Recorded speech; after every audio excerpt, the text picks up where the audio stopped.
Butterfly cake আমি অনেকবার তৈরি করছি, বাট এই কেকটার মতো এত কষ্ট আমার কখনোই হয়নি।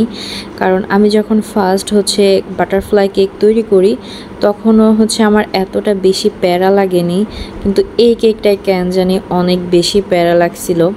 আমি প্রত্যেকটা কেকে আগে বাটারফ্লাই শেপ দিয়ে এরপরে আমি ফিনিশিং আনি, আর এইবার আমি ফার্স্টে ফিনিশিং এনে এরপরে আমি বাটারফ্লাই শেপটা দিই। আমার বিজনেস লাইফে আমি অনেকবার বাটারফ্লাই কেক তৈরি করছি, প্রত্যেকবারই আমি ভিডিও করছি এবং আপনাদের সঙ্গে শেয়ারও করছি।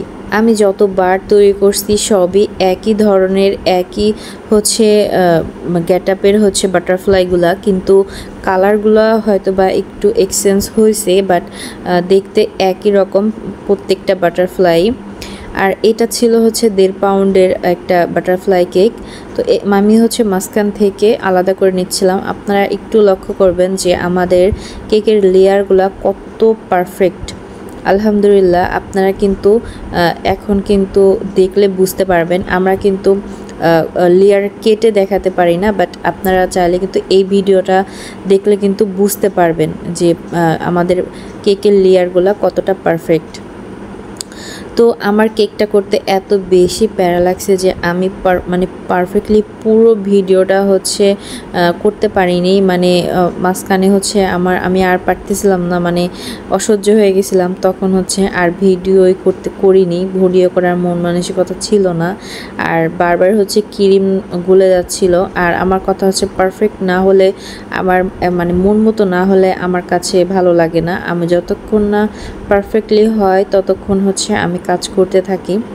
আর বাটারফ্লাই কেকগুলোতে কিন্তু অনেক বেশি ক্রিমের প্রয়োজন হয়, কারণ এটার পারফেক্টলি ফিনিশিং আনা অনেক কষ্ট।